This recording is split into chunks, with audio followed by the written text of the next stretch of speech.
The spotlight can illuminate darkness never meant to be seen. Behind the glittering facades of fame, 6 artists discovered that success wasn't just a dream.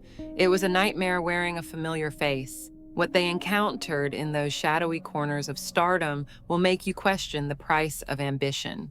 Watch to discover the terrifying truth they never saw coming. I can still feel his eyes on me. That's the thing about being behind a camera for so long. You develop a sixth sense for when the roles reverse. My apartment feels different now, contaminated. I've covered every mirror, every reflective surface. I can't stand seeing myself anymore. Not after what happened. Photography was never just a job for me, it was my refuge. My tiny studio apartment doubled as my dark room. The familiar chemical smell, a comfort rather than an irritation. I specialized in portraits, raw, unfiltered moments that revealed something people usually kept hidden. Critics called my work unnervingly intimate and borderline invasive. I called it honest. I lived modestly, sold prints at local galleries, and kept to myself. That was enough. Until he found me. The email came on a Tuesday night. I was editing photos, nursing a glass of cheap red wine. Subject line, acquisition proposal. I almost deleted it as spam, but the name caught my eye, said Harrison Thorne. The Harrison Thorne, tech billionaire, infamous art collector. He'd seen my series at the small downtown gallery, wanted to commission a portrait. The fee he offered, it was more than I'd made in the last 2 years combined. I should have deleted it right then. Our first session was at his estate, modern, cold, glass and concrete perched on a cliff overlooking the ocean. I remember how his smile never reached his eye.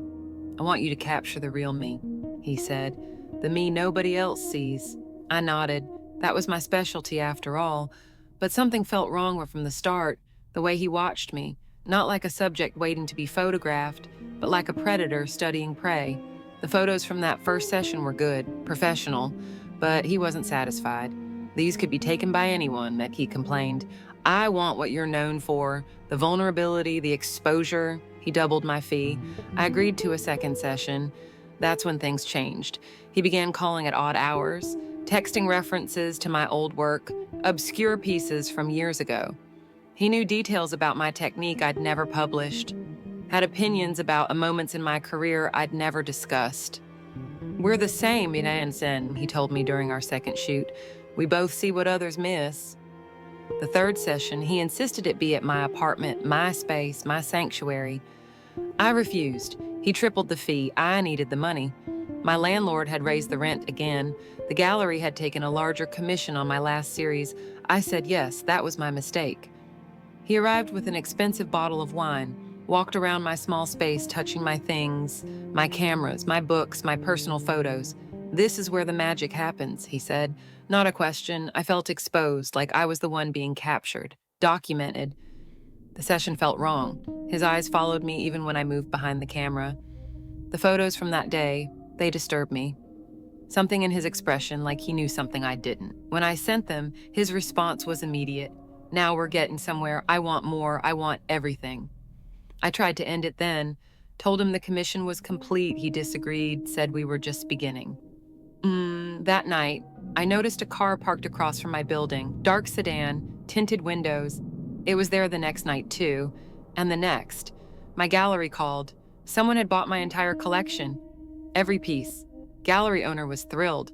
When I asked who, she hesitated. He asked to remain anonymous, but he was very interested in your process, asked a lot of questions about you personally. I began seeing him everywhere, at the coffee shop I frequented, the market down the street, just glimpses, never approaching, just watching. Then the packages started arriving. Small boxes, no return address. Inside, photographs of me walking to the subway, working in my apartment window, sleeping, each one signed with his initials, each one with a note. A different perspective. Role reversal. My turn. I changed my locks. My phone number. Started drawing the blinds. The final package arrived yesterday, larger than the others. Inside, a camera, my exact model, and a single photograph. Me, standing in my dark room. from an impossible angle, as if someone had been in the room with me.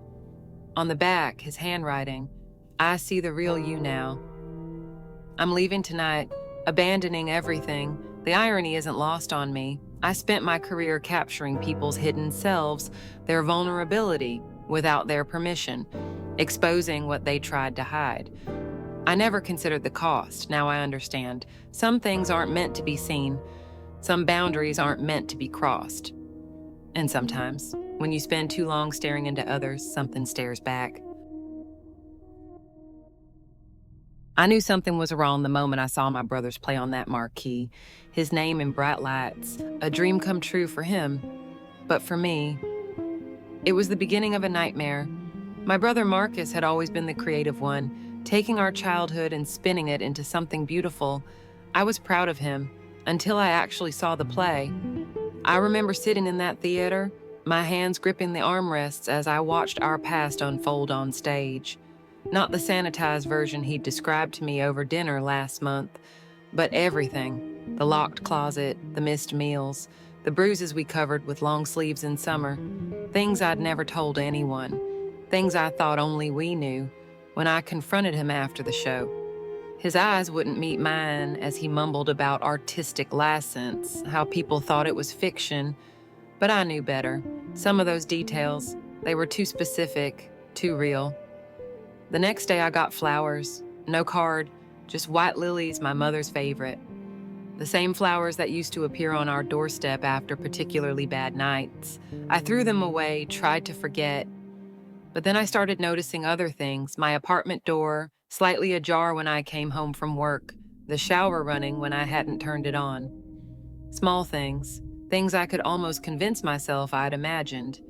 I called Marcus about someone being in my apartment. He was quiet for too long. When he finally responded, his voice sounded strained.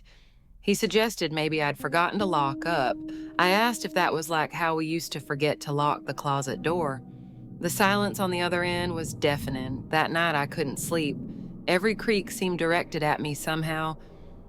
I checked my phone at 3 a.m. and saw an email from an address I didn't recognize. The subject line read, "Beautiful adaptation." There was no message, just an attachment. A photo of Marcus and me as children, standing in front of our old house with him. I tried calling Marcus again, no answer. So I went to his apartment the next morning. The door was unlocked. The place was immaculate, too clean. On his desk was a contract with Blackwood Productions and a note, "Changes requested to Act 3, more authentic ending needed." I recognized the handwriting immediately, the same careful script that used to appear on birthday cards that arrived months late. My father's handwriting, the man we hadn't seen in 15 years. The man whose abuse had become Marcus's ticket to success. The man who, according to the last scene of the play, had died in a car accident. My phone rang. Unknown number. The voice was older but unmistakable. He asked if I liked the flowers, said he always told Marcus he had a gift. That boy had turned their little family drama into quite the production. He laughed, then mentioned the ending needed work. People wanted authenticity these days. I hung up, my hands shaking so badly I dropped the phone. That's when I saw it, the script for Act 3, revised. In red ink, in the new version, the daughter doesn't escape. In the new version, there is no survivor. The doorbell rang, and I knew exactly who was waiting on the other side. I backed away from the door, my breath coming in short gasps. There was a fire escape through the bedroom window. I grabbed Marcus's phone from the desk. As I turned to leave, I saw it, a business card tucked under the keyboard. James Blackwood, executive producer. I pocketed it and slipped out the window. The metal stairs clanged under my feet as I descended. At the bottom, I pressed myself against the brick wall, listening. The alley was quiet, too quiet. I scrolled through Marcus's recent calls, 5 calls from the same number yesterday, just a number with our old hometown area code. I texted a quick SOS to Marcus's friend Ellie, a detective he'd been seeing. Then I headed for the subway. The station was nearly empty at that hour. I kept glancing over my shoulder, jumping at every echo. The train arrived with a rush of stale air. I stepped on and froze. There, At the far end of the car, a man reading a playbill. I couldn't see his face, but I recognized the way his fingers drummed against his knee. That familiar rhythm that used to be the countdown to chaos in our childhood home. I stepped back onto the platform just as the doors were closing. They caught my sleeve, tore it as I yanked away. I ran up the stairs. I ducked into a 24-hour diner. My phone buzzed. A text from Marcus saying he was okay, and to meet him at the theater, that Dad wanted to talk. I didn't believe it. The Marcus I knew would never willingly meet with our father. I pulled out the business card I'd taken, called the number. When the receptionist answered, I asked for James Blackwood regarding Marcus Chin's play. The deep voice that came on the line moments later sounded wary. When I identified myself as Marcus's sister, his voice dropped. I wondered if I was making a terrible mistake, if this was exactly what he wanted. I see the sounds. I always have. Every note has a color, a texture, a presence that dances in front of me when I close my eyes. Most people don't understand what it means to have synesthesia. They nod and smile when I explain, but there's always that look, like I'm making it up. But I'm not. C minor is deep purple with jagged edges. F sharp is a shimmering gold that ripples like water. This gift led me to compose music that people called revolutionary, groundbreaking, life-changing. I should have known that last part would be taken too literally. It started with Dr. Bennett's commission. The money was too good to pass up, especially for someone like me who spent most days in a cramped apartment surrounded by crumpled music sheets and half-empty coffee cups. We're researching the neurological response to certain sound patterns, he explained during our first meeting. His smile never quite reached his eyes. Your unique perception gives you an edge we need. I was flattered, validated. Someone finally saw value in the way my brain worked, so I composed day and night. I created pieces that made people feel things, specific things, because I could see how the notes would affect them. I could layer tones that created patterns of blue, yin, or urgent red tension, or melancholy green reflection. It was pure creation, pure expression. Then I noticed the test. Dr. Bennett would invite small groups to listen to my compositions. I watched through one-way glass as their faces changed, as their bodies responded, as they became synchronized. The first time I saw 20 people reach for their water glasses at the exact same moment, I felt a chill run through me. That wasn't normal. That wasn't art. That was control. I confronted him about it that night. This is just the beginning, Alexandra, he said, not even bothering to deny it. His voice was calm, too calm. Your compositions affect neural pathways in ways we've never seen before. Imagine the applications: therapy for trauma victims, treatment for depression, crowd management for public safety. Crowd management, the word stuck with me as I drove home in the rain, the wipers keeping rhythm like a metronome. Tick, tock, tick. I began digging through his files that night, the ones I wasn't supposed to see, the ones marked Phase 2 implementation and mass response triggers. The truth made me sick. They were weaponizing my music, creating sonic patterns that could induce specific behaviors: compliance, aggression, suggestibility, and they were testing it on unsuspecting listeners. My listeners. I started experiencing strange gaps in my memory, finding myself standing in rooms with no recollection of how I got there, hearing familiar melodies in my dreams, my melodies, but twisted, darker. I realized too late, they were using it on me too, testing the limits. I'm writing this down now because I can still remember, because I still know what they're doing is wrong. But I don't know how long I'll maintain this clarity. I've hidden copies of all their research, all the evidence, all my original compositions with notes on how to counter the effects. The flash drive is, no, I can't write the location they might find this. If you're reading this and I seem different, if I deny everything or can't remember, please know I'm telling the truth. The music you hear in public places might not be what you think. That feeling of sudden calm in the department store or unexpected alertness in the subway might not be natural. Listen carefully, question why you suddenly feel what you feel. They're coming for me soon. I can hear a car pulling up outside. I recognize the engine, the perfect B-flat hum that vibrates dark blue in my mind. Bennett's car. I need to hide this. I need to... Wait, that melody, they're playing it outside my window now, so beautiful. So I should go see what they want. Everything is fine. Dr. Bennett is my friend, my patron, my... No, I won't. I'm setting this down now. Remember what I told you. Question everything you hear. Music isn't just music anymore. I never meant for any of this to happen. It was just clay and wire in my hands. That's all it was supposed to be. I'd spent years being rejected from every gallery in the city, too derivative, not marketable enough, not edgy enough. So I locked myself away in my studio for months. I barely slept. I just worked, shaped, molded, created. The first piece was Olivia. I met her at the coffee shop near my apartment. There was something about the way she tilted her head when she laughed, the subtle curve of her neck. I asked if I could photograph her, just reference shots. She agreed. I worked for weeks getting every detail right, man. The small scar on her left eyebrow, the dimple in her right cheek only visible when she smiled. When I finished, it was different from anything I'd ever created. It looked alive, like she might blink or breathe at any moment. The gallery that had rejected me 3 times before couldn't get enough of it. They wanted more. So I found more subjects: David at the bookstore, Sarah from my yoga class, Thomas who walked his dog in the park every morning. Each sculpture more detailed, more lifelike than the last. Critics called my work revolutionary, immersive, haunting. The show sold out entirely. After years of ramen noodles and past due notices, I finally had enough money in my account to breathe.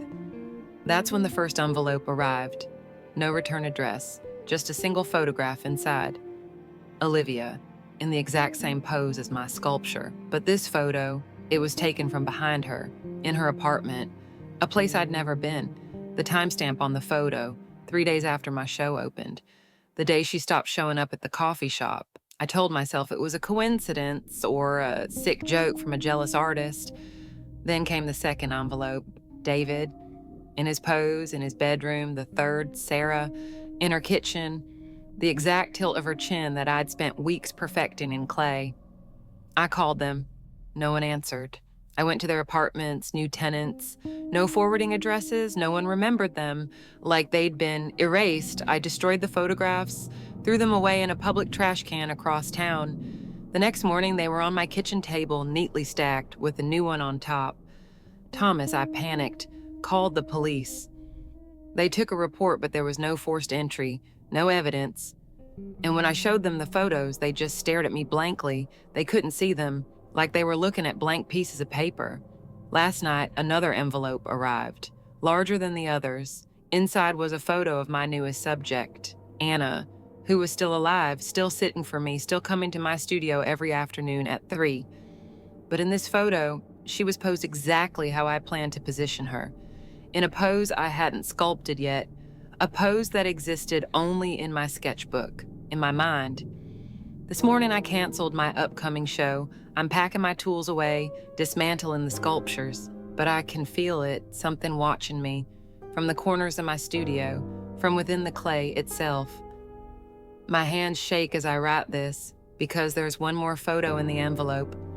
One I couldn't bring myself to look at fully, just glimpsed from the corner of my eye. But I know it's me, in a pose I've never taken, frozen, perfectly still, like clay. I hear footsteps outside my door now, slow, deliberate.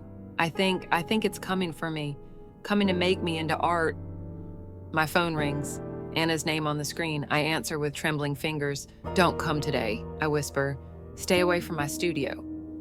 Silence on the other end, then a voice, not Anna's, low, rasping, like clay being scraped. "She's already here with the others." I drop the phone, run to the storage room where I keep my finished pieces. The door, always locked, stands open. The sculptures are gone, all 5 of them, just empty pedestals and the faint smell of damp earth. I back away, stumble into my workbench. My tools scatter across the floor. The clay knife, my favorite carving tool, slides to my feet. I pick it up. Some kind of defense is better than nothing. I've never been a fighter, just an artist. But now I need to survive. A sound behind me, footsteps on concrete. I spin around, nothing there, just my own reflection in the studio window. Except, my reflection doesn't move when I do, it stands perfectly still, its head tilted at that angle I love to capture. Artistic, deliberate. I blink, it doesn't. I scream. It smiles, a smile I've carved a dozen times. The perfect curl of the lip I spent hours getting right. Then it steps forward through the glass, like it's nothing more than air, clay-colored fingers reaching for me.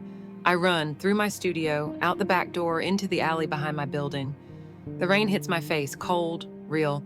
I sprint 3 blocks before I dare to look back. Nothing following me, just ordinary people with umbrellas hurrying about their day. I duck into a cafe, order a coffee I don't drink, try to make sense of what's happening. I never wanted the spotlight. That's the first thing you need to understand. I started painting at night because that's when the anxiety loosened its grip. Just me and empty walls, no eyes watching, no judgments. My art was my voice when words failed me. I thought I was speaking to empty streets, but turns out the whole city was listening. It started with that wall near City Hall, a simple image of a blindfolded woman holding broken scales. I didn't even sign it. Didn't think I needed to. The next morning it was everywhere. My phone blowing up with notifications, people I hadn't spoken to in years texting me links. Is this yours? They all knew my style, my colors, my message. I didn't reply to most of them. What could I say? Yes, I illegally painted government property to make a political statement. But someone figured it out anyway. Someone always does. That's when he showed up. Call me Ray, he said. His handshake was firm. His smile never quite reached his eyes. I represent collectors who appreciate meaningful art. Your work has value, real value. I'd been living off commission work and a part-time gig at a print shop. The amount he offered made my hands shake. All he wanted was exclusive rights to photograph and sell prints of my street pieces. He'd handle everything, marketing, sales, press. Just keep painting what moves you, he said. Don't hold back. So I didn't. Each piece became bolder, more direct. I painted corrupted officials with puppet strings, corporate logos dripping blood. The city became my canvas, and people noticed. The threats started coming in after the 3rd mural went viral. Most were just angry keyboard warriors. But then I found a dead rat nailed to my apartment door. The note said, "Rats should know their place." I called Ray. He seemed almost excited. "This is perfect timing," he told me, voice breathless. "Your show opens next week. This adds an element of danger, of urgency to your work." He hired security for me, a burly guy named Chris who followed me everywhere. The press ate it up. "Controversial artist under threat," the headlines read. The night of the gallery opening, prices for my work tripled. Ray kept whispering in potential buyers' ears. He might not be able to create much longer. I overheard him. "The threats are very credible." That same night, someone slashed the tires on my car. 2 days later, a brick through my window. Each incident was followed by Ray calling excitedly, "Your newest piece just sold for double what we expected." The pattern was impossible to ignore. The closer danger came to me, the higher the prices climbed. I started watching Chris more carefully, the way he'd disappear just before something happened. How he always seemed to know exactly where to find me when I didn't tell anyone my plans. I decided to test my theory, told Ray I was working on something big, my most political piece yet. But I would only tell Chris the location. That night I waited, hidden across from the empty wall I'd mentioned. Right on schedule, Chris arrived. Not to guard, but to spray paint death threats and my home address on the wall. I got it all on video. When I confronted Ray with the evidence, he didn't even deny it. "This is business," he shrugged. "Fear sells. Danger creates urgency. Your work is worth twice as much with a tragic backstory looming." I walked away, changed my number, moved apartments, but I didn't stop painting. I had one more piece to create, a massive mural of Ray himself, puppet strings on his fingers, leading a faceless artist toward a waiting grave. Underneath, in my signature style, "The price of fame." I never signed my work before, but this one has my name on it, clear as day. No more hiding, no more fear. The anxiety still comes in waves. But now, I face it head on, in the spotlight, on my own terms. My final mural of Ray went up 3 weeks ago. The response was immediate and overwhelming. People connected the dots. Journalists started asking questions, digging deeper, following the money trail. Turns out I wasn't the first artist Ray had managed this way. There were others, some who quit, some who disappeared altogether. My inbox filled with their stories. He did the same to me. I was too scared to speak up, and thank you for being brave. Brave? I didn't feel brave, just angry and tired of being afraid. The gallery that hosted my show cut all ties with Ray. His collectors started questioning the authenticity of their purchases. The empire he built on fear began crumbling around him. Last Tuesday, a detective contacted me. They were building a case, extortion, fraud, criminal conspiracy. They needed my testimony. The video was damning, but not enough on its own. My hands trembled as I told my story into a recorder. The same anxiety that once kept me painting in shadows threatened to silence me. But I kept talking. Every detail, every threat, every manipulation. Yesterday, I saw him being escorted from his office in handcuffs. I still don't know how I'm going to live with what I've done. The fabric was supposed to be my legacy, my ticket out of the small town where dreams go to die. I was always the weird girl who spent weekends sewing instead of socializing. My parents, good, hardworking people, never understood why I couldn't just get a real job at the bank like my sister. But I had this vision, this dream of creating something revolutionary. And I did. That's the worst part. I actually did it. The material I developed was unlike anything on the market, breathable yet water-resistant, flexible yet structured, and most importantly, sustainable. No chemicals, that's what I believed. That's what I told everyone. I called it EcoFlex. Cute, right? The fashion industry went crazy for it. I went from working out in my tiny apartment to running my own label in less than a year.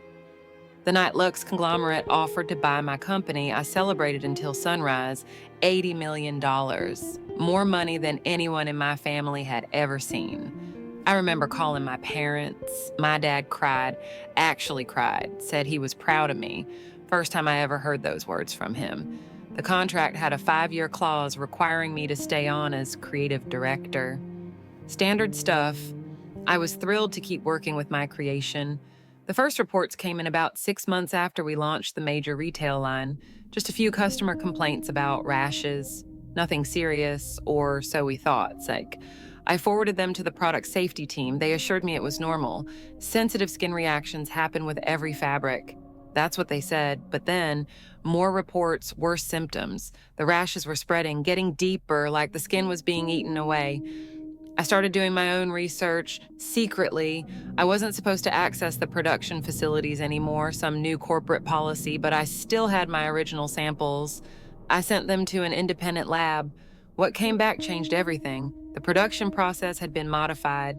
My sustainable method was too expensive, too slow, so they added compounds, stabilizers, accelerators, things that were never tested for long-term skin contact. I confronted my boss, Patricia. She listened calmly, too calmly. Then she reminded me of my non-disclosure agreement. The reputation of the company was at stake. Think of the jobs that would be lost, the shareholder value, the lawsuits. We're handling it, she said, but they weren't handling it. They were burying it. I found evidence of settlement agreements, medical records disappearing. A journalist who'd been investigating suddenly publishing a glowing profile of the company instead. I started saving everything I could find, downloading files late at night when no one was watching, taking photos of documents, recording conversations. I wasn't careful enough. Someone noticed the file access logs. The next day, my keycard didn't work. Security escorted me out. Routine system upgrade, they said. My apartment was broken into that same night. Laptop gone, external drives gone, phone mysteriously reset to factory settings. But they missed the memory card I'd hidden inside my grandmother's old locket. Not everything was gone. I tried contacting some of the victims directly. Most wouldn't talk to me. Fear or money? Probably both. But one did. A young woman, not much younger than me.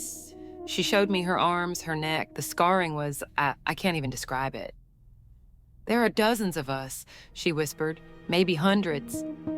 I'm writing this from a motel room now, paid cash, using a burner laptop. I've sent everything I have to 3 different journalists and an attorney. The story breaks tomorrow. I don't know what happens next. They might come after me. They might try to discredit me, call me disgruntled, unstable. They'll definitely sue me. I might lose everything.